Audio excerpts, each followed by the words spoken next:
Sejam bem-vindos!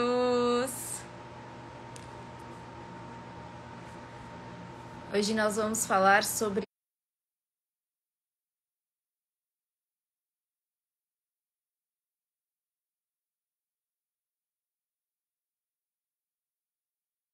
artrite reumatoide.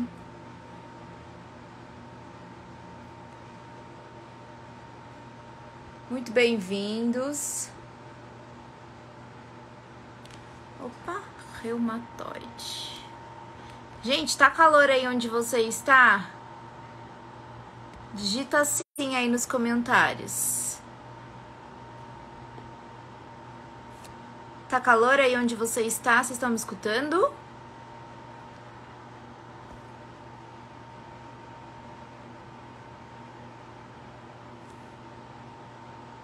Digita aí nos comentários. Tá muito quente aqui em São Paulo, hein? Muito quente.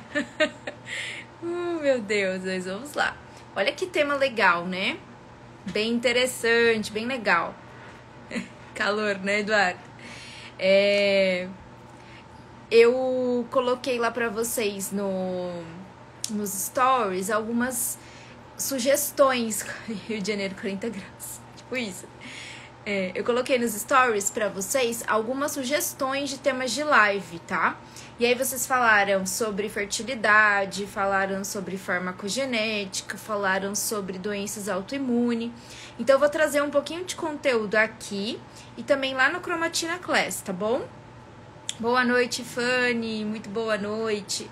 E se você conhece alguém que tem alguma doença autoimune, que tem artrite reumatoide, já encaminha essa live para essa pessoa, alguma nutricionista também, que não trabalha com nutrição de precisão, com nutrigenética principalmente, que precisa desse conteúdo, já encaminha também essa live. Eu vou comentar com vocês sobre alguns aspectos epidemiológicos. Claro que eu estou baseada em artigos científicos, tá bom? Não é nada da minha cabeça. E depois eu compartilho com vocês lá no grupo do Telegram também, tá bom? Então fiquem tranquilos. Eu acho que eu não compartilhei o artigo da Cromatina Class, mas eu compartilho depois, aí eu já compartilho tudo ao mesmo tempo, tá bom? Muito boa noite, sejam bem-vindos. Muito boa noite, Eduardo. Acho que é Edu, né? Muito bom, muito bom. Bom, por que eu escolhi o tema artrite reumatoide? Porque ela tem tudo a ver com a alimentação, né? Claro que as doenças autoimunes em si, elas têm tudo a ver com a alimentação. E é até interessante eu falar sobre esse tema, porque no nosso grupo, né, dentro da Cromatina, a gente tem uma pipeliner que é expert em doenças autoimunes. Eu espero que ela entre aqui para dar contribuição dela. Mas é muito interessante o quanto que ela conseguiu evoluir. Oi, Natália! Jorge Nath, ó. Pipeliner aqui, Gláucia, boa noite. Quem é Pipeliner? Tem Pipeliner aí, gente? Espero que sim, hein? Olha, da Argentina, seja muito bem-vinda. Buenas noches. Muito bom, hein? Muito bom. Josefina, você sabia que tem live por aqui, em algum local aqui, que é em espanhol?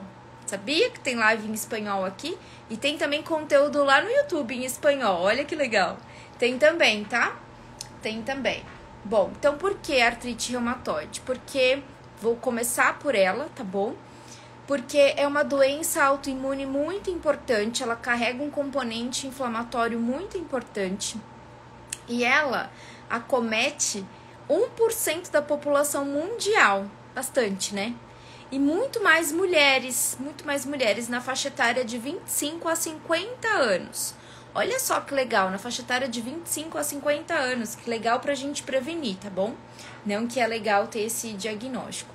Mas o artigo, ele fala exatamente sobre isso. Ele fala, olha como é importante nós identificarmos esse risco. Ó, a Silane disse que é portadora de lúpus e artrite reumatoide. Então fica até o final, Silane.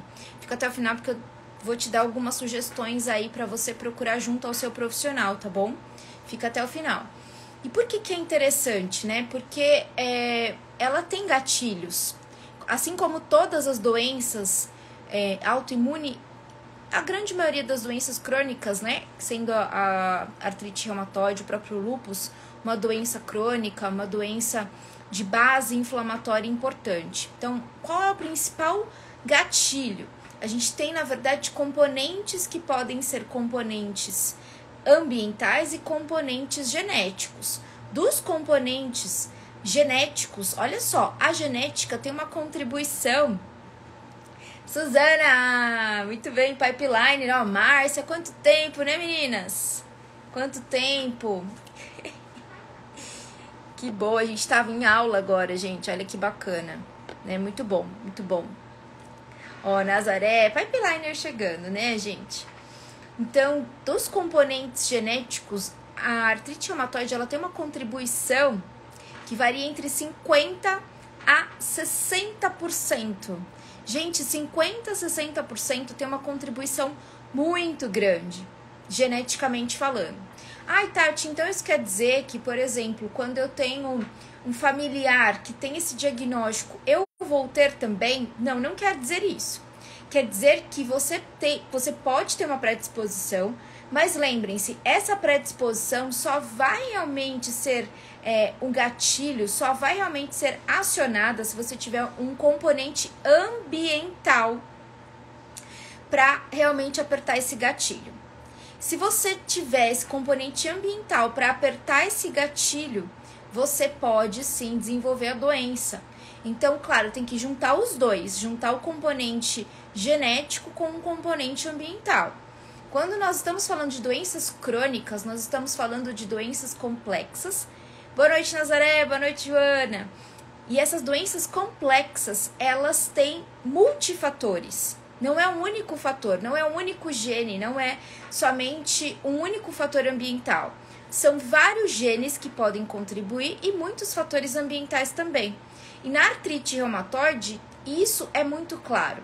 Porque se você tem uma contribuição entre 50% a 60%, e nessa contribuição, fatores ambientais como alimentação inadequada, contribui bastante. Tati, como assim alimentação inadequada?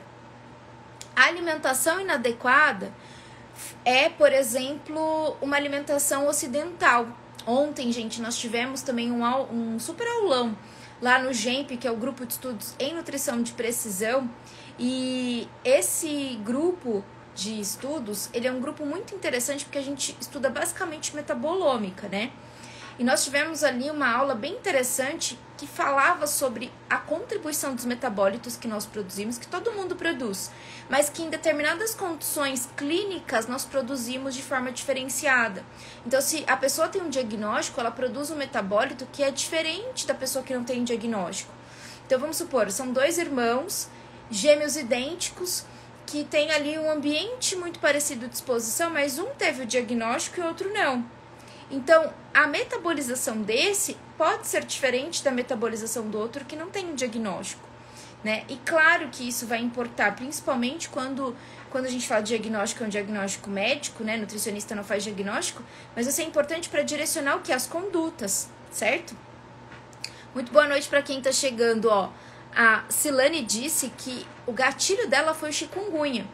Infecções também podem ser gatilhos. Isso é muito importante, tem que ser cuidada, tá? As infecções, elas podem ser gatilhos. Uma outra infecção que é muito mais comum é uma periodontite. Então, às vezes, nós negligenciamos a saúde bucal dos pacientes. Não porque simplesmente a gente ignora, não, porque às vezes a gente acha que quem tem que cuidar é o dentista, né? Claro, óbvio que quem vai tratar, quem vai trabalhar com a profilaxia, com a prevenção, né? Tudo quem vai... Ó, a Edilene também disse que foi após a chikungunya. Então, a infecção, qualquer tipo de infecção, pode ser gatilho também para o desenvolvimento de várias doenças autoimunes. Algo que eu quero fixar aqui com vocês é que uma doença autoimune, ela não anda sozinha, tá bom? A doença autoimune, ela sempre tem uma companheira. A doença autoimune, ela dificilmente vai ser um único diagnóstico, como eu acho que foi a Silane. Foi a Silane que falou, né? Ela tem lúpus e artrite reumatoide. Então, geralmente, vocês têm ali as parceiras. Então, no caso dela, a artrite reumatoide e o lúpus. Então, isso é importante, principalmente por quê? Porque é praticamente um conjuntinho de genes que são mais incentivados de aumentar essa expressão. E eu vou falar direitinho aqui para vocês. Então, fator número 1 importante. Você tem contribuição genética e tem contribuição ambiental. Contribuição genética, a gente vai falar os principais genes que estão envolvidos na artrite reumatoide. Cada doença tem um conjuntinho específico, mas no geral todo mundo ativa praticamente genes muito parecidos. E você tem os fatores ambientais. A alimentação é um fator ambiental importante, infecções são fatores ambientais importantes. Quando a gente pensa em exposição ao tabaco, também é importante levar em consideração. Poluentes ambientais também são importantes para aumentar o risco, tá, do desenvolvimento de algumas doenças. E aí, essa parte de aumentar estresse oxidativo, radicais livres, tudo isso favorece também, tá? Nathalie, muito boa noite. Que mais? Eu fiz várias anotações aqui, né? Então, você tem esses fatores que vão importar bastante. O artigo, ele fala exatamente sobre a dieta ocidental. Foi por isso que eu falei de ontem do GEMP. Porque o artigo que nós estudamos ontem, ele separou e classificou os pacientes de acordo com os padrões de dieta. Então, muitas vezes, a gente tem que observar a qualidade da dieta desse paciente, né? Ó, a Joana comentou, minha filha com diagnóstico de fibromialgia depois de chikungunya com 24 anos. É gatilho. Tati, todo mundo que tem uma infecção vai ter alguma doença autoimune? Não, gente, não é assim. Mas pode ser gatilho. Pode ser muito mais importante para algumas pessoas, no sentido de maior predisposição, do que para outras, tá bom? Agora, se você tem um conhecimento prévio, se você tem ali uma identidade prévia, seja uma identidade da qualidade da dieta desse paciente, né, do padrão alimentar que esse paciente ele tem atualmente, seja, por exemplo, em relação ao perfil genético dele. Tati, qual é o perfil genético? O que a gente tem que avaliar? Então, por exemplo, lembra? Vocês sempre me fazem essa pergunta.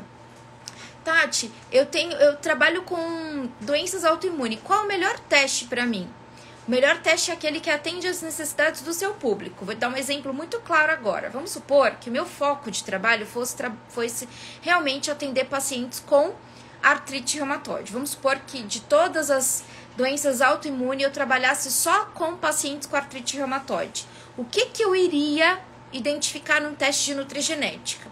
Eu iria identificar, tem marcadores inflamatórios sendo avaliados? Tem. Quais são eles? Tem NF-κB sendo avaliado? Tem, por exemplo, interleucina 1 sendo avaliada? Tem interleucina 6 sendo avaliada? Tem TNF-alfa sendo avaliado? Tem MCP1 sendo avaliada? E por que isso vai ser importante? Porque esses 5 principais genes, eles são importantes para a resposta inflamatória. E eles podem ser válidos para todas as doenças inflamatórias, tá? Cada polimorfismo, cada gene é como se fosse assim, ó. Vamos supor, existem várias Tatianes, mas só a Tatiane Fuji sou eu, tá? Você tem até na internet Tatiana Fuji, você tem outras. Mas com o meu nome, com o meu sobrenome, com o meu CPF, só eu, né? Assim, a gente acredita que é essa a identidade. Então, com certeza vai influenciar. Interleucina 10, Joana, é anti-inflamatória. Então, ela influencia, mas com benefício, tá bom? Interleucina 6 pode influenciar também. Mas interleucina 6, ela é bem frequente na população, tá bom? Bem frequente. Sim, Nazaré, perfeito. Quando você tem uma doença autoimune, você pode desenvolver outras. Por quê? Porque os gatilhos envolvem genes muito, muito parecidos, tá bom? Um outro gene que é muito importante para a gente avaliar são os HLAs. Os HLAs são apresentadores leucocitários humanos. Então, esses HLAs é como se ele fizesse o seguinte, ó. Toda doença autoimune, ela tem uma dificuldade na identificação das proteínas que nós produzimos ou que nós temos o contato. Por exemplo, doença celíaca. O paciente consome glúten. O glúten tem, por exemplo, gliadina. Essa gliadina, para algumas pessoas, ela é inofensiva. Tem pessoas que consomem a gliadina, tirando a parte do trigo, que não é de boa qualidade aqui no Brasil, tirando outras questões, quando você tem o consumo do glúten, né? do alimento que tem glúten, tem gliadina. E essa gliadina, ela é uma proteína que para algumas pessoas não tem nenhum efeito. A gente consegue metabolizar, mesmo que seja uma proteína de difícil digestibilidade. Para algumas pessoas tem mais dificuldade, para outras não. Mas para outras não pode nem passar perto. Então o corpo reconhece aquilo como realmente sendo muito, muito, muito ofensivo. E claro que ele vai desenvolver o quê? Produzir anticorpos para combater aquilo que ele acha que é ofensivo. No caso, por exemplo, da artrite reumatoide, eu achei bem interessante. Existe algumas proteínas que também nós produzimos e muitas vezes essa produção dessas proteínas específicas, elas são provenientes da microbiota oral. Então, a participação da microbiota oral nas doenças autoimunes, e aqui principalmente na que eu estudei para falar com vocês, que é a artrite reumatoide, tem uma função muito importante. Quando a gente tem, por exemplo, o aumento de algumas espécies de bactérias que vão aumentar essas proteínas, você pode ter a produção dessas proteínas como entendidas pelo nosso corpo como não self. Então, a gente não consegue metabolizar. E elas acabam sendo mais tóxicas. Então, esses HLAs, que são esses genes, né, que eu falei para vocês, são antígenos leucocitários humanos, eles vão fazer a apresentação dessa bactéria para as células, e as células vão falar assim, não, eu não reconheço. E aí vai desenvolver um processo imunológico a partir desse reconhecimento ou dessa falta de reconhecimento. E quais são, principalmente, nesse caso da artrite reumatoide, a gente tem uma inflamação que ela é crônica, porque ela tem por muito tempo, mas ela é local. Ela é uma inflamação que ocorre principalmente nas membranas sinoviais, onde nós temos articulação, onde nós temos cartilagem, né? Então, por exemplo, na articulação de ombros, de cotovelo, de joelho, né, na articulação das falanges, a gente tem líquido sinovial, a gente tem membrana sinovial, e essa membrana, ao invés de ter flexibilidade para dar movimentos, ela acaba ficando rígida. E à medida em que ela fica rígida, ela promove, porque esse processo inflamatório ele vai evoluindo, e o que acontece com essa membrana? A gente tem perda também de fibroblastos e a gente tem ativação de genes que vão colaborar para a degradação de colágeno. Quais genes, Tati? MMP9, por exemplo. MMP9 é um gene que está associado com degradação de colágenos. É uma colagenase, a gente chama de metaloproteinase de matriz.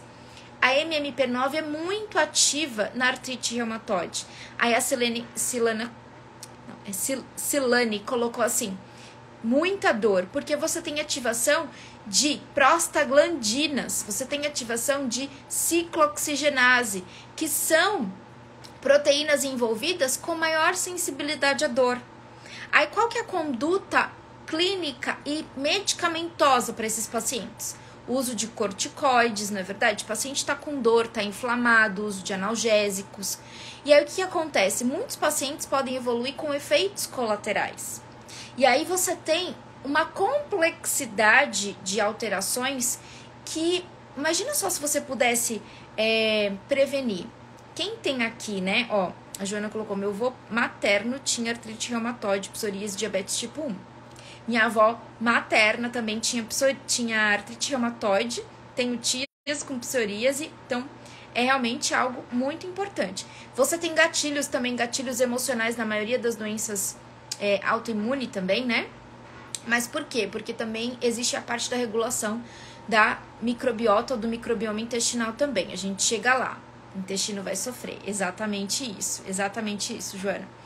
Então, quando você identifica, eu pergunto agora para vocês que conhecem alguém que tem diagnóstico, vocês que têm diagnóstico, se vocês pudessem conhecer o risco de vocês de forma antecipada, vocês não gostariam de conhecer? Se vocês têm um paciente na clínica e acompanham esse paciente, e aí, vamos supor que ele desperte aí esses genes que estão associados com essa maior predisposição, ou com esse avanço, ou com essa resposta inflamatória. Enfim, esses HLAs, eles despertam, né? Porque não são mutações, são alterações que são importantes para aumentar a predisposição. E sendo predisposição, algumas pessoas vão apresentar e outras não, beleza? Isso é muito importante. Ó, a Adriana colocou que tem um irmão com psoríase e já artrite também. Gente, esse tema é muito interessante, hein? Muito interessante. Então, se você tem um irmão, como eu disse no início, não quer dizer que você vai ter. Se você tem um pai, uma mãe, um tio, uma avó, um avô, não quer dizer. Mas se você já tem, presta atenção. Há um tempo atrás, em 2016, eu atendi uma paciente que o irmão dela, naquela época, tinha sido diagnosticado com doença celíaca. E aí, toda a clínica dela, e não era comum fazer testes de microbioma intestinal, de avaliação, de nutrigenética ainda, apesar de eu já trabalhar com os exames desde 2014, não era tão comum pedir, né? E aí eu falei, olha, vamos tentar algumas estratégias de restrição alimentar, para que a gente entenda como realmente você pode responder a essa inflamação, a essa dor mesmo, ela sentia dor. E aí a gente reduziu um pouquinho, não tirou, a gente reduziu o glúten e ela melhorou muito. E aí o ano passado ela me procurou de volta, porque ela já estava ali com um pouco de alopecia, ela já estava com outras alterações. Nenhum diagnóstico fechado, mas já estava com outras alterações. A gente fez o exame de microbioma intestinal e realmente tinha algumas alterações. Não eram alterações sérias, mas eram alterações importantes. E claro que a alimentação colabora. Aí a gente fez a avaliação ali da qualidade da dieta e com certeza alguns pontos, alguns detalhes precisavam ser melhorados. Então, às vezes, são pontos importantes, mas que às vezes o paciente ele acaba negligenciando. E aí você pergunta, mas e aquele alimento que você consumia e que antes te dava um mal-estar? Ah, não, eu continuo consumindo, eu me acostumei com o mal-estar.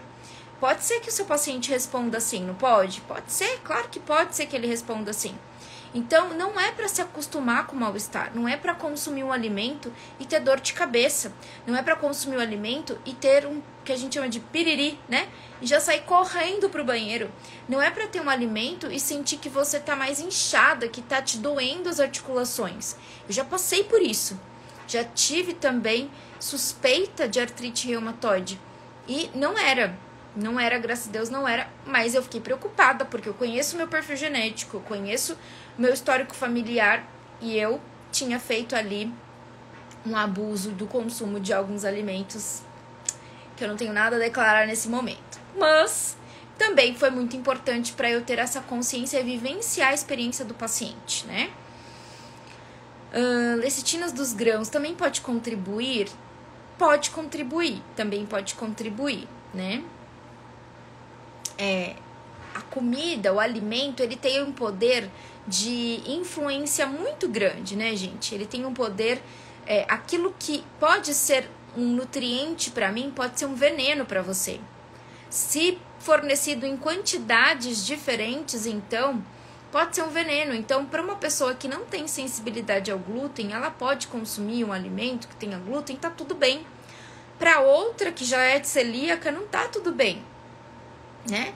E vamos pensar em relação até à suplementação. Para algumas pessoas, a suplementação de vitamina D pode ser o suficiente via oral. Para outras, não.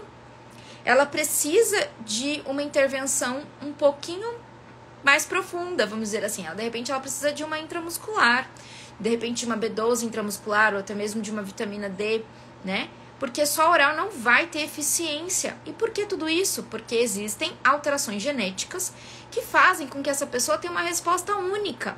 Só que a grande questão, por isso que eu bato na tecla de nós estudarmos genética, é que nós não precisamos esperar o paciente ter o diagnóstico a falar assim, pode ser que seja alimentação.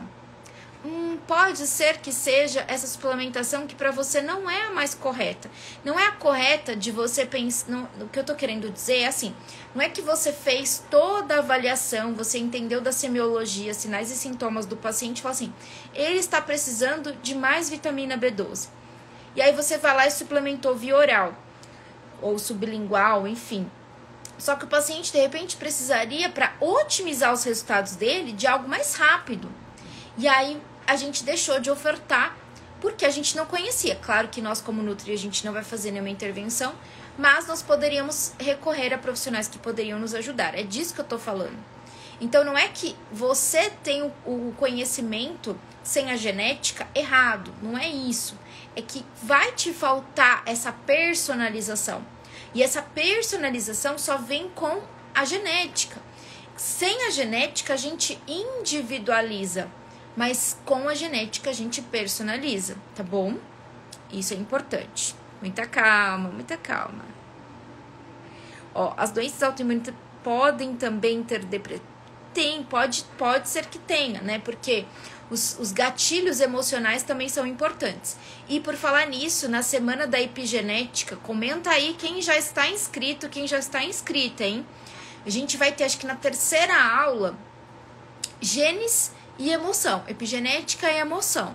Porque tem tudo a ver. A gente vai falar de genética, claro, mas vai falar também como que a sua emoção pode modular a sua expressão gênica. Como que as suas emoções podem contribuir para aumentar o risco de doenças, né? E aí, principalmente para quem é profissional, vai ser importante trabalhar com esse paciente, porque às vezes ele é resistente mesmo a alguma terapia. Às vezes é o paciente que ele precisa ter essa conscientização e a gente vai ter que pegar esse paciente e apresentar essas evidências científicas, né? Muito bom. Ó, a Silane colocou, eu cortei totalmente da minha vida alimentos inflamatórios quando descobri a doença, como embutidos, refrigerantes, fritura. Exatamente. Alimentos ultraprocessados, e quando a gente fala ultraprocessado, né, não é alimento, porque tem muito alimento processado, tem muito alimento industrializado, vamos dizer assim, que eles nos ajudam na praticidade. Mas eles não são modificados, né? Então, por exemplo, a salsicha, ela não existe, né? Ela é fabricada. E ela é fabricada, sei lá do que, com a composição dela cheia de nitrito, de nitrato, de conservante. Enfim, que tem o negócio é tão nocivo, né? Que tem até sigla, né? Então, muito complicado mesmo. O que a gente tem que fazer? Modular essa inflamação. Então, como que a nutrigenética ela pode ajudar, Tati? A nutrigenética ela pode ajudar da seguinte maneira. Quando a gente pensa em modular a resposta inflamatória dos pacientes, qual o primeiro nutriente que você pensa? Coloca aí. Tati, eu quero modular a resposta inflamatória do meu paciente. Como eu posso? Qual o primeiro nutriente que vocês pensam quando pensam em modular a resposta inflamatória do paciente? Ó, eu estou inscrita, isso aí, Eliane. Tem doença de Crohn, emocional tem tudo a ver, né? Emocional, tudo a ver. Quando a B12 sobe sem suplementos, vai acima de mim, pode ser genético, pode ser um desequilíbrio entre B12, B6, B9, homocisteína, pode ser um desequilíbrio, tá bom? Tá bom, Joana? Pode ser um desequilíbrio, na verdade. Não necessariamente tem a ver só com a B12, não. Pode ser um desequilíbrio. E pode ser também a questão de intestino, tá? Pode ser também. Cúrcuma, gengibre, muito bem. O gengibre não interage tanto, mas a cúrcuma interage com muitas enzimas que metabolizam os medicamentos, tá bom? Então, cuidado com cúrcuma em excesso. Curcumina, né? A curcumina que interage. Oi, Ani! Pipeliner da área, muito bom! Então, só cuidado, tá? Cuidado, muito cuidado. Por quê? Porque se você não sabe a sua farmacogenética, é um tema da próxima Cromatina Class, tá bom? A gente vai falar sobre farmacogenética. Mas do ponto de vista nutricional, tá?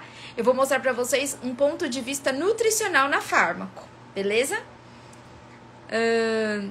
Isso. Só que tem uma coisa também, tá? Que eu acho muito importante, porque vocês veem as pessoas falando assim, não, então a gente vai trabalhar com a dieta anti-inflamatória pra cá, dieta anti-inflamatória pra lá. Mas, gente, a dieta anti-inflamatória não vai resolver os nossos problemas.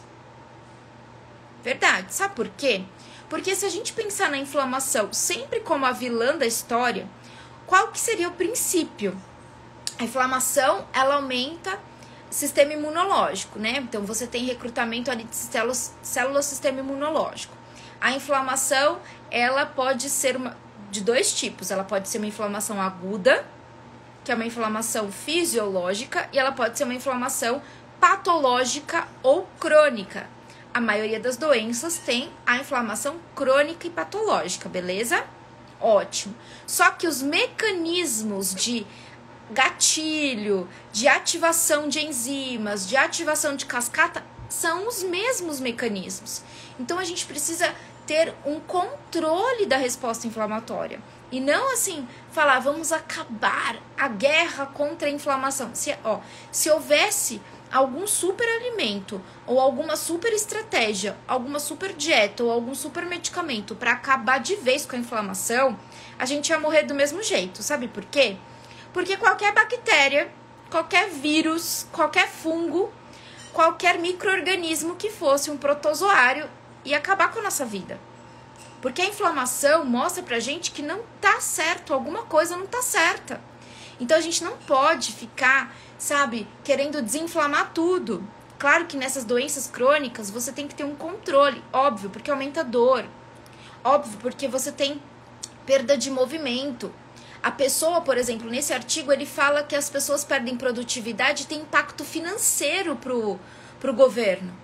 A pessoa vai ficar dependente de medicamento, a pessoa ela vai ser menos produtiva, né? Então, imagina só, eu lembro, a minha avó, por exemplo, ela tinha artrite reumatoide e ela tinha um comprometimento nas mãos.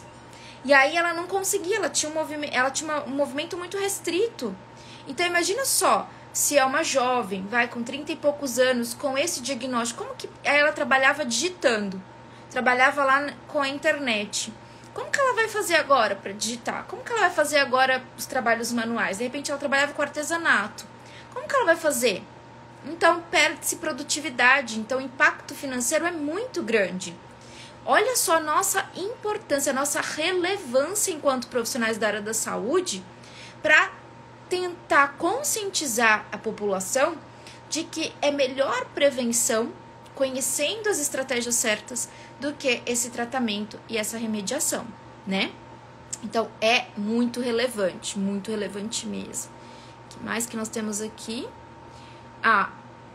Então, a cúrcuma, ela pode interagir com muitas enzimas. Eu vou falar isso na aula de farmacogenética, tá? Vou falar bastante sobre isso, porque, vamos supor, aí o paciente, ele toma uma medicação e passa em uma enzima. Quando eu digo passa, porque é metabolizado, tá? Entendam isso como uma metabolização. E aí ele vai lá e toma uma medicação, e nessa medicação, por exemplo, que é metabolizada por alguma enzima, se eu não conheço o perfil genético dele, se eu não tenho esse conhecimento, eu vou lá e suplemento com algum nutracêutico, algum composto bioativo isolado, na melhor das intenções. Só que a melhor das intenções, vamos supor que esse composto bioativo, esse nutracêutico, também influencia na atividade dessa enzima.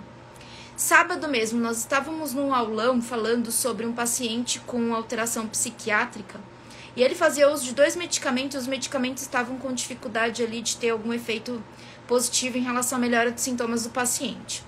E aí esse paciente também tomava alguns fitoterápicos. E a gente começou a estudar na hora, assim, a gente estava estudando o caso do paciente e a gente viu que o fitoterápico interagia com uma das enzimas e o paciente tinha feito o exame de farmacogenética e a gente viu no exame de farmacogenética que ele tinha uma alteração no metabolismo de uma das enzimas e o fitoterápico bloqueava, não bloqueava 100%, né? Mas diminuía, impedia a expressão dessa enzima. Ou seja, ao invés de ajudar o paciente, estava piorando o paciente. Claro que não de uma maneira consciente, é porque eu não conhecia. Então, se você não tem esse conhecimento, você pode prejudicar a vida do paciente, isso é muito grave. Por quê, Tati? Porque esse conhecimento está disponível, a gente não pode ignorar. Tati, mas nem todos os pacientes podem fazer o exame. Concordo, então a gente não pode ficar prescrevendo tudo que a gente quer, tá? Mas tem evidência científica para aquela população.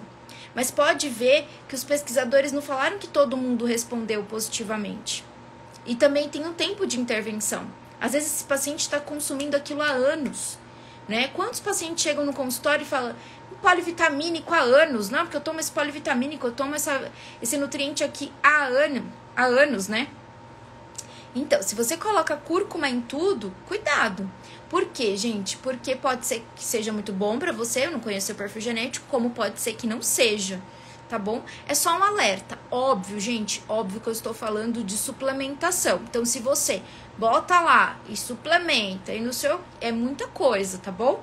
E se você é polimedicado também. Se você é polimedicado, influencia bastante. Se você não é polimedicado, o efeito é menor. Mas se você, por exemplo, tem uso de vários medicamentos e vê que nem todos eles funcionam como deveria, é tipo assim, ó, você olha lá a bula do medicamento, né?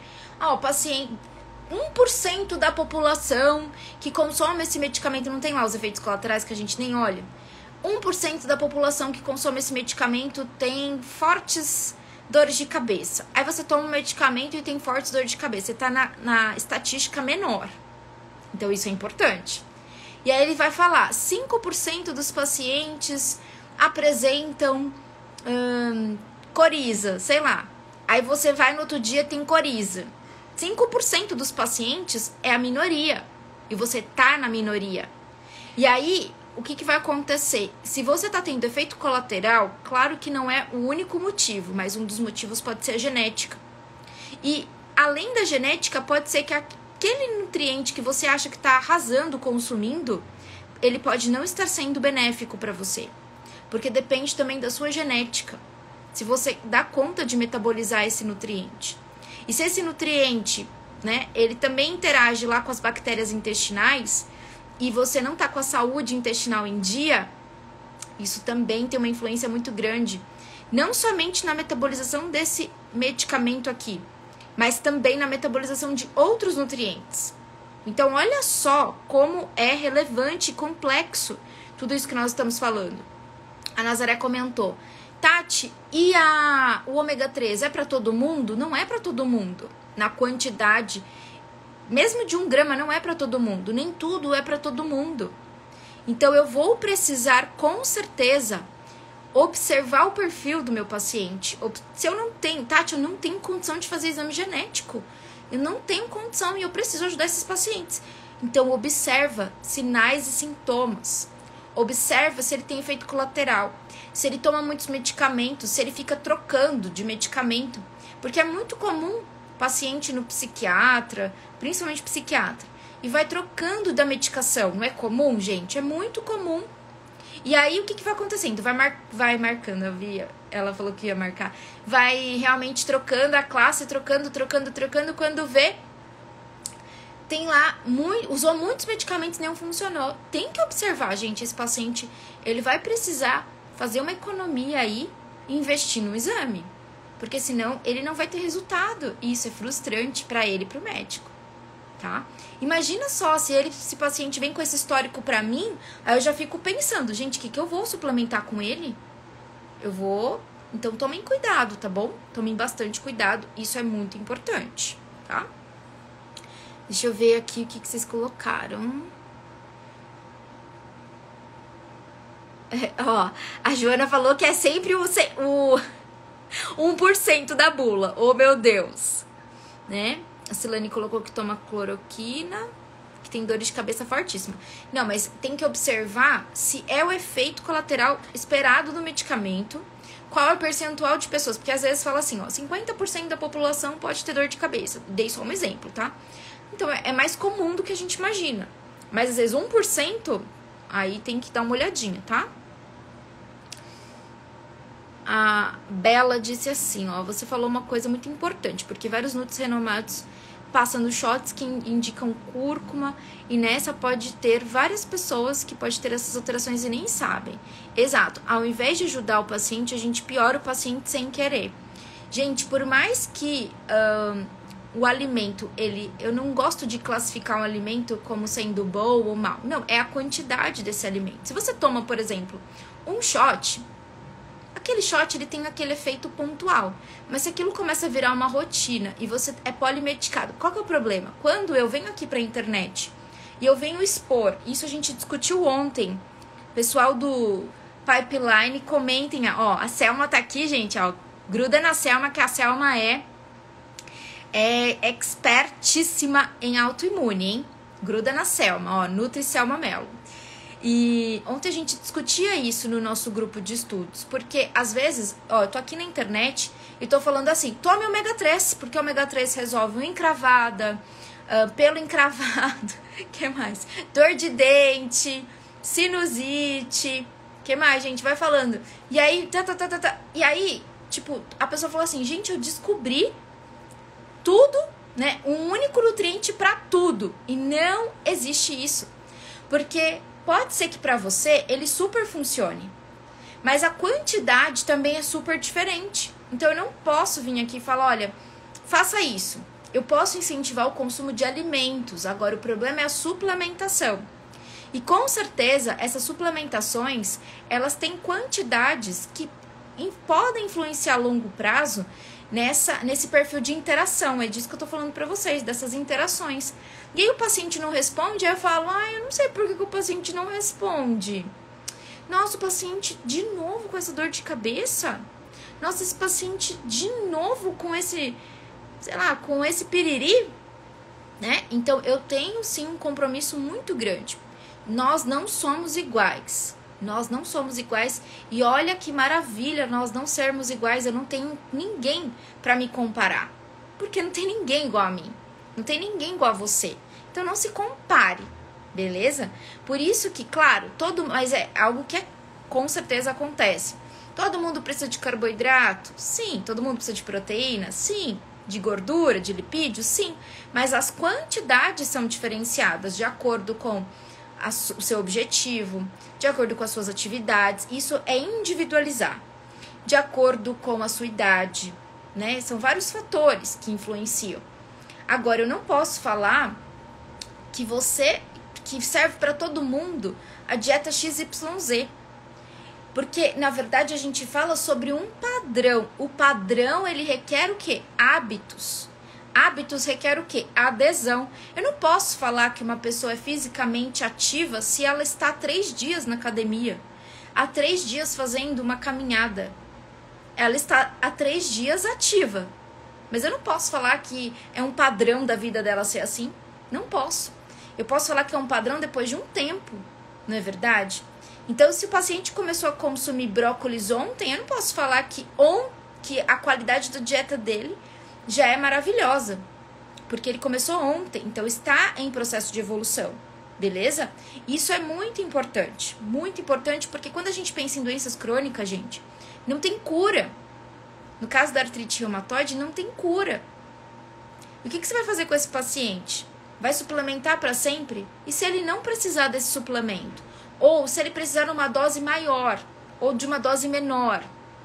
Quer ver algo que é importante? Aí a gente tá lá suplementando ômega do paciente, né? Vamos supor que esse paciente aí seja um homem. E ele tenha lá alteração da ApoE. A gente tá suplementando ômega para ele. E daqui a pouco ele me vem com uma dislipidemia. Ele vem com aumento de LDL. Aí eu falo assim, mas o que aconteceu? Eu não mudei minha dieta. Eu tô fazendo atividade física, eu tô dormindo.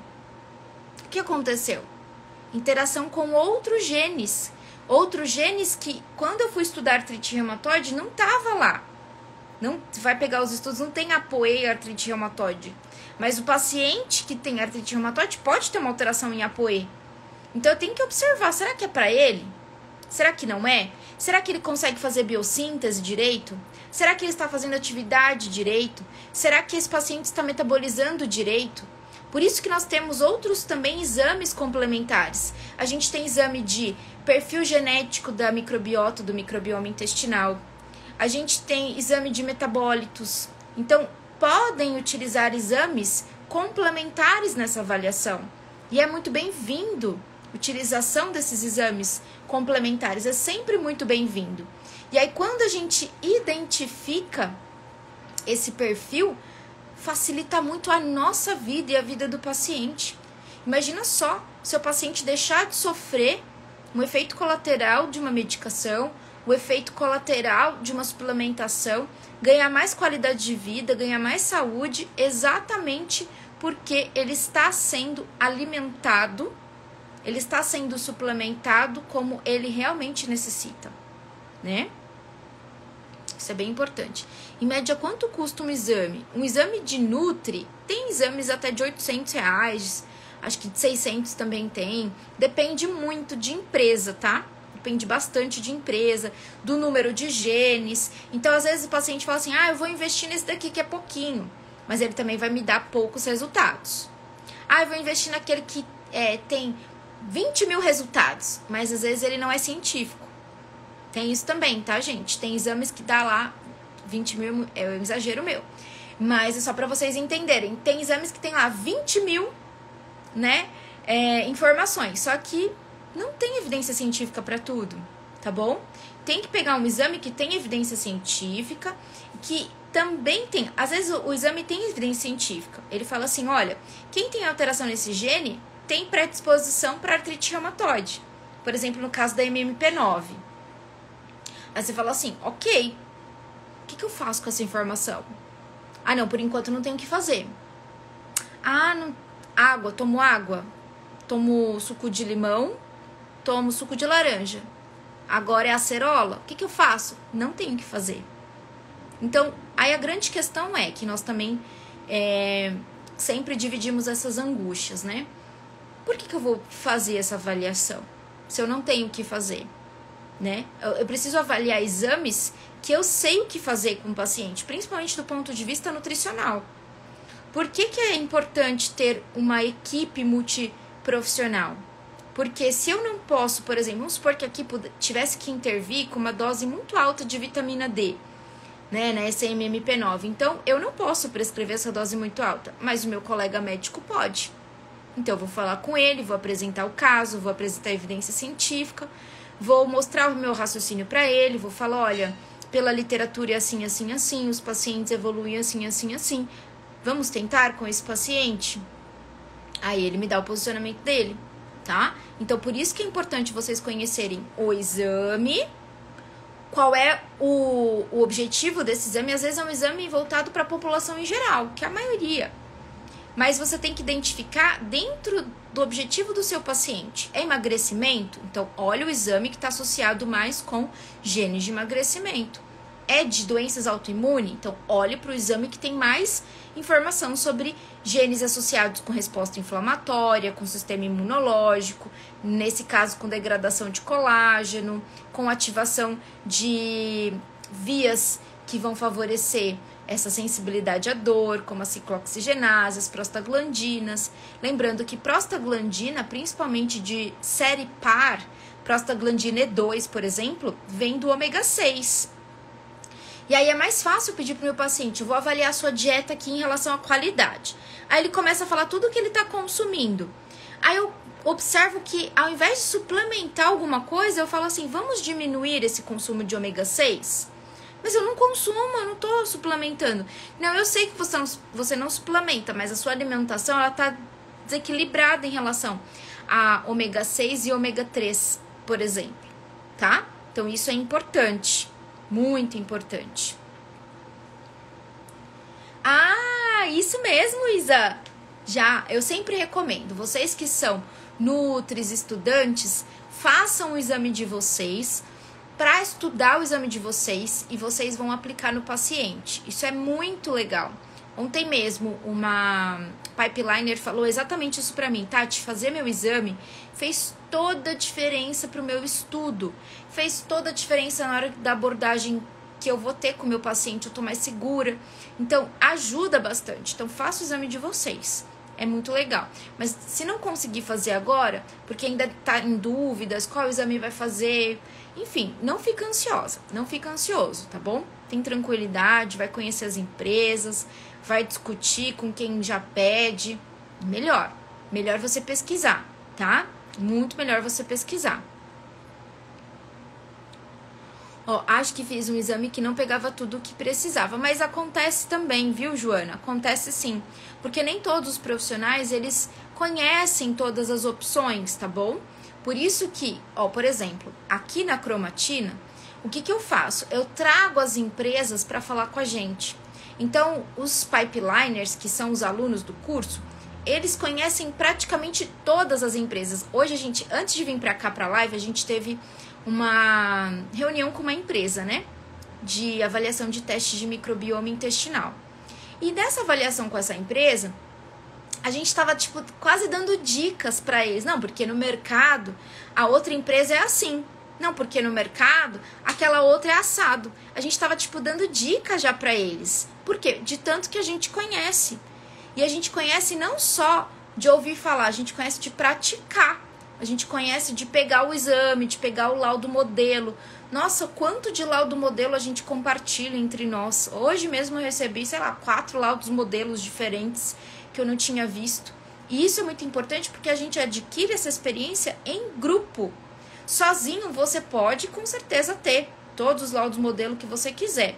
Mas vai demorar um pouquinho mais, né? Vai demorar um pouquinho mais porque você vai precisar dos contatos da empresa, você vai precisar de N fatores. Quando você caminha em grupo, você já tem ali um grupo mais preparado. E se uma não tem informação, a outra pode ter e compartilha. Isso é muito bom, tá? Então a gente se ajuda muito aqui também. Isso é muito bom mesmo. Beleza? Ah, a Selma tá ainda. O grupo fica muito mais fácil, né? Muito mais fácil. Eu consigo completar a pesquisa com os genes que faltam? Pode completar, sim, não tem problema não. Mas fica com esse exame por um tempo, tá, Joana? Fica tranquila, porque com esse exame dá pra você avaliar muita coisa ainda. Fica tranquila, tá? E aí, com o tempo, depois você completa com outra empresa mais abrangente. Mas nesse primeiro momento, fica com o exame que você tem aí, tá? Por quê? A gente fala que o exame genético, ele não precisa repetir, certo? E não precisa mesmo. Só que se você faz um exame que tem 5 variantes genéticas, a gente não só tem 5, né? E mesmo com evidência científica, a gente não vai ter só 5. Aí daqui a pouco aparece um no mercado muito bom, com bastante evidência, de 200. Então você não tem 195 informações, certo? Então aí você vai ter que repetir para aumentar, ampliar o número de informações que você quer avaliar, beleza? É exatamente isso. Exatamente isso, tá? Achei engraçado para pesquisar sobre o meu. Aí joguei na internet para ter informações. Imagina que foi a pessoa que estava apresentando o exame. Quem será? Quem será? Né? Lembrem-se que eu trabalhei durante muito tempo de cabelo curto. Tô quase voltando pro cabelo curto. Eu trabalhei muito tempo dentro de empresa, tá? Então, assim, é o que eu falo. Tem muita coisa dos bastidores que quem tá na clínica não sabe. Não sabe. Só quem tá dentro de empresa que sabe. Então, foi muito bom o tempo de aprendizado que eu tive lá, porque eu consegui entender muitos pontos, muitas lacunas que quem está ali na linha de frente com o paciente, às vezes não sabe. Então, eu passo tudo isso para os pipeliners. É ou não é, pipeliners? Ô, Joana, mas fica calma, que agora você tá em boas mãos, ela vai cuidar de você, tá tudo certo, tá bom? O mais importante é isso. E se tem paciente por aqui que tá vendo essa live, que vai ver depois, o meu grande apelo, sabe? Meu grande apelo mesmo. Façam exames com quem entende de exames. Façam exames com quem sabe interpretar, com quem estuda. Não é o número de seguidor. Não é, sabe, não é isso que importa. É muito além disso, não é um feed com fotos maravilhosas. Isso é legal? Atrai? Atrai. Mas qual que é a profundidade? Qual que é o real interesse em te ajudar? Então avaliem isso. Porque às vezes aquela pessoa que não tem muito seguidor é aquela pessoa que vai ter real e genuíno interesse em te ajudar. Isso é muito importante. Temos muitos pipeliners aqui. Posso falar? Vocês querem que depois desse tema vocês querem que fale sobre dislipidemias? É isso? Vamos fazer o seguinte, eu ainda estou resolvendo os temas das lives da semana que vem. Gente, semana que vem a gente vai ter live segunda, terça, quarta, quinta e sexta. E eu ainda não resolvi os temas das lives. Então vocês querem me ajudar? E aí, mas tem que ser tudo voltado para epigenética. Então, se você falar de dislipidemia, eu vou falar sobre dislipidemia e epigenética, tá bom? Porque do dia 7 ao dia 10 de fevereiro a gente vai ter a semana da epigenética. Então, tem que preparar vocês para a semana da epigenética, tá bom? Então, vai ser importante falar sobre mecanismos epigenéticos para preparar vocês para a semana da epigenética, tá? Ai, que linda. Assinaram, Conhecimento te leva além, sou outra pessoa após o curso. Na verdade, eu acho que você já era essa pessoa. Essa pessoa já estava aí. O curso, ele foi o gatilho. Porque o que acontece? É uma pós-graduação, né, Márcia? Márcia, falei de você depois que você saiu. Depois que você saiu da aula, eu falei de você, Márcia. Porque eu falei que as meninas lá do laboratório podiam sortear um exame, mas a gente não ia colocar o seu nome no sorteio. Gente, porque a Márcia ganha todos os sorteios. Todos os sorteios. Entendeu? Então a gente não ia colocar a Márcia. A gente brincou. Aproveitando que você não estava lá, eu falei, gente, aproveita que a Márcia não está aqui. Tá bom? Brincadeiras à parte. Então, vocês querem me ajudar? Ó, muito bom. Sarcopenia, tireoide, tá? Então, dentro da programação de epigenética, eu vou até anotar aqui os nomes, eu vou colocar esses temas, tá bom?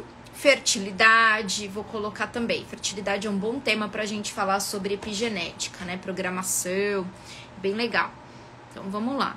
Quando fala de triglicérides, o que é importante a gente pensar? Que é dislipidemias, tá? Se você tá falando, assim, de uma hipertrigliceridemia mista, é muito mais um fator de mutação do que propriamente de nutri ou epigenética. É algo que o paciente realmente ele tem como um fator genético bem forte, bem importante, tá? Mas se for dislipidemias em cardio, a gente tem muito estudo com microRNA, a gente tem estudos com metabolômica, aí eu consigo incluir epigenética, porque metabolômica, microRNA e epigenética, tá? Olha só, a Márcia já... Gente do céu, a Márcia já tem até alguém dentro do pipeline para ajudá-la.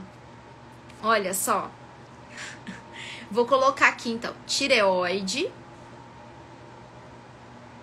Que mais? Bioenergética. Vou colocar aqui e o que eu conseguir linkar, aí eu falo com vocês, tá bom? Quero fazer minha monografia falando sobre Hashimoto e epigenética. Não, mas vocês tinham colocado aqui outra coisa. Vou colocar cardio, tá? Esteatose hepática, osteoporose.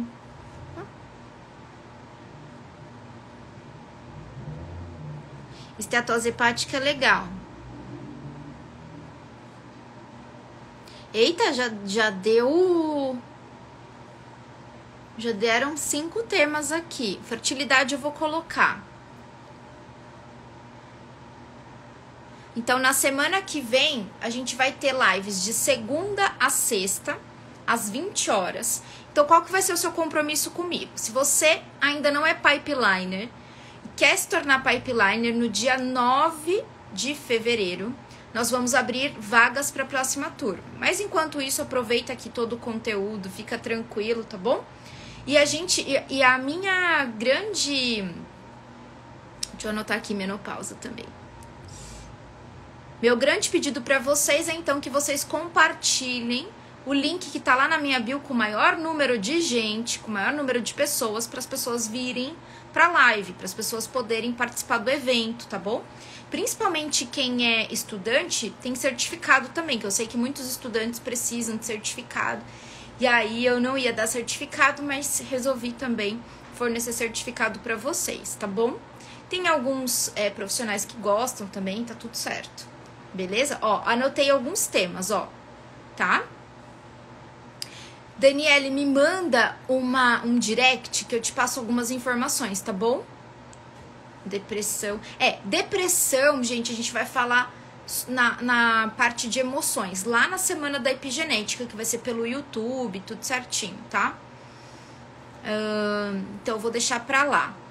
Estresse, tudo que for de emoção, eu vou deixar tudo pra lá, tá bom? Tudo pra semana da epigenética. A gente vai falar sobre a alimentação, a dieta epigenética, a gente vai falar sobre exercícios, a gente vai falar sobre nutrientes para modular o epigenoma, e aí envolve resposta inflamatória e estresse oxidativo, e a gente vai falar sobre... Falei exercício? Então, ó, dieta epigenética, emoção, nutrientes, epigenoma e exercício, tá bom? Tá bem legal, tá bem diversificado exatamente para ter o maior número de pessoas, tá bom?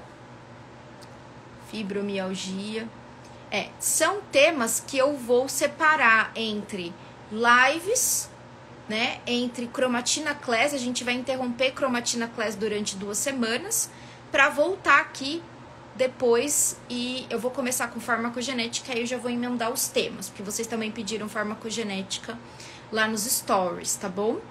Muito bom, muito bom. Ótimas sugestões, hein? Muito obrigada, ficou muito bom. Vou fazer tudo isso, mas eu conto com a sua ajuda para divulgar o nosso evento. Pipeliners também, já são pipeliners, não precisam de forma alguma se envolver aí com a inscrição, mas me ajudem na divulgação, beleza? Muito bom, muito bom. E anotem também todas as dúvidas de vocês, é muito importante, porque as dúvidas de vocês me ajudam a preparar mais conteúdo, mais post, atrás das informações, e todo mundo cresce, tá? Então pode ser uma dúvida simples, mas ela tem um valor gigante pra mim, tá bom? Não tem problema. Muito boa noite pra vocês. Olha só, o horário passa muito rápido, né? Só pra resumir então o que a gente falou, tá? Deixa eu pegar aqui meu caderno de anotações. Eu anoto tudo mesmo, tá? Só pra resumir então o que a gente falou.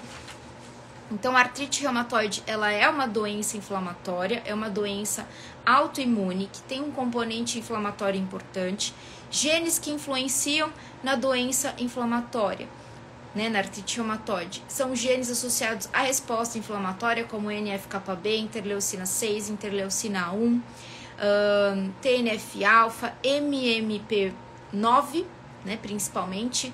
A gente tem também MCP1 envolvida. Selma que a gente tinha falado sobre MCP1 também está envolvido, tá? MCP1 também está envolvido. A gente tem um papel muito importante da microbiota intestinal, tá? Um papel muito importante. Dos fatores genéticos, a contribuição varia entre 50% a 60%. E dos fatores ambientais, a dieta tem um componente de contribuição muito grande também. Muito grande, tá? Infecções, vocês falaram, né, da chikungunya. Infecções também são importantes porque podem ser gatilhos para o desenvolvimento de artrite reumatoide, assim como o tabagismo, a exposição a poluentes ambientais também. Um outro gene importante para a gente avaliar é o HLA, que são antígenos leucocitários em humanos. Então, são genes muito importantes para a gente identificar e por que uma doença autoimune pode favorecer o aparecimento de outra, porque os HLAs, eles estão bem envolvidos também, tá bom? Então, como eles também estão envolvidos com, por exemplo, doença celíaca, a parte intestinal do paciente sempre deve ser considerada, tá bom? Sempre deve ser considerada. E a gente também falou da microbiota bucal, né? Então, oral bucal, porque é muito importante, tem contribuição também no risco, tanto no risco para predisposição quanto na severidade também da doença, beleza? E é algo que a gente não avalia muito. Então, se eu fosse atender esses pacientes com artrite reumatoide, eu colocaria a partir de hoje no meu questionário ali de consulta como está a saúde bucal desses pacientes, qual foi a última vez que esse paciente passou no dentista, como que é a higienização dele, alguma pergunta relacionada à higiene bucal. Tá bom? Isso é muito importante porque uma periodontite pode influenciar, pode ser o gatilho para uma artrite reumatoide. Olha só, e pode ser prevenida, tá bom? Claro que existem outros fatores, existem fatores que podem ser mais determinantes que os outros, mas, em linhas gerais, é uma doença multifatorial. Então, quanto menos fatores estiverem ali descobertos, né, em relação a alguma atitude preventiva, melhor. A gente precisa prevenir mesmo. Envolve inflamação de membranas sinoviais, por isso que o paciente ele tem dor, por isso que ele perde movimentos. Isso é um comprometimento muito grande. Acomete principalmente mulheres entre 25 a 50 anos. E nós temos um papel muito importante porque nessa idade é uma idade muito produtiva. O impacto financeiro é muito importante também. E econômico para o país também. Certo, minha gente? Muito bom estar aqui com vocês. Ó, Selma, fiquei nervosa com você aqui na live, mas acho que deu pra falar tudo que eu tinha que falar, tudo que eu estudei, tá bom?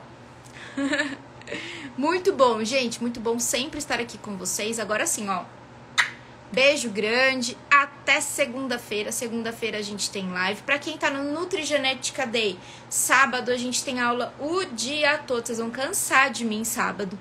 Tem bastante conteúdo bacana pra quem já tá inscrito no Nutrigenética Day.